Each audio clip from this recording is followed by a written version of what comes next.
Warga emas ditegur guna surau perumahan, video tular cetus perdebatan netizen.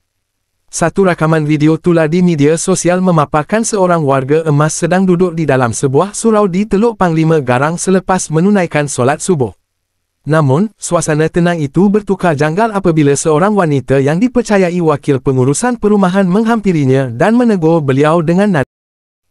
Wanita berkenaan menyatakan bahawa pakcik tersebut bukanlah penduduk di kawasan tersebut dan oleh itu, tidak sepatutnya menggunakan kemudahan surau berkenaan.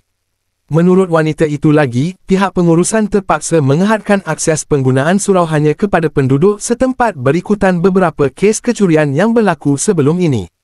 Selain itu, dia turut menegur pakcik berkenaan kerana tidak menutup lampu selepas menunaikan solat dan menyatakan hasratnya untuk mengunci surau itu selepas warga emas tersebut beredar.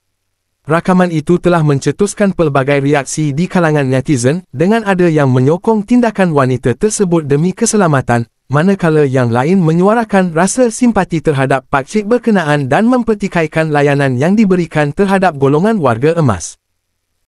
Video penuh.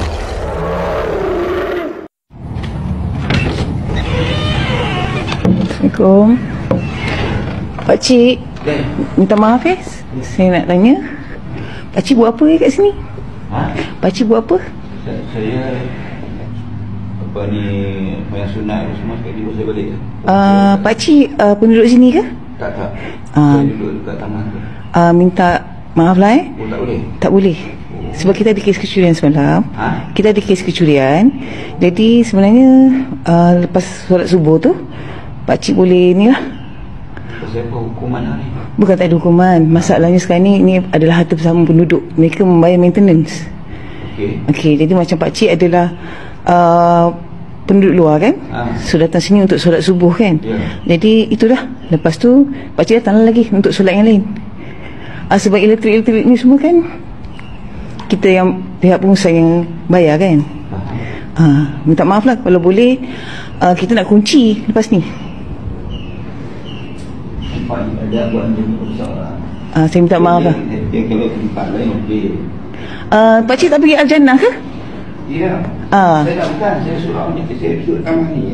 Saya tahu, Starling. Saya tahu. Al-Jannah pun ada? Tak tahu ya, ajak saya. Okey, saya faham. Ya. Saya tahu. Sebab orang lampu pun pakcik tak tutup. Minta mohon tutup lampu. Ya. Sebab semalam pun toilet pun lampu tak tutup. Terima kasih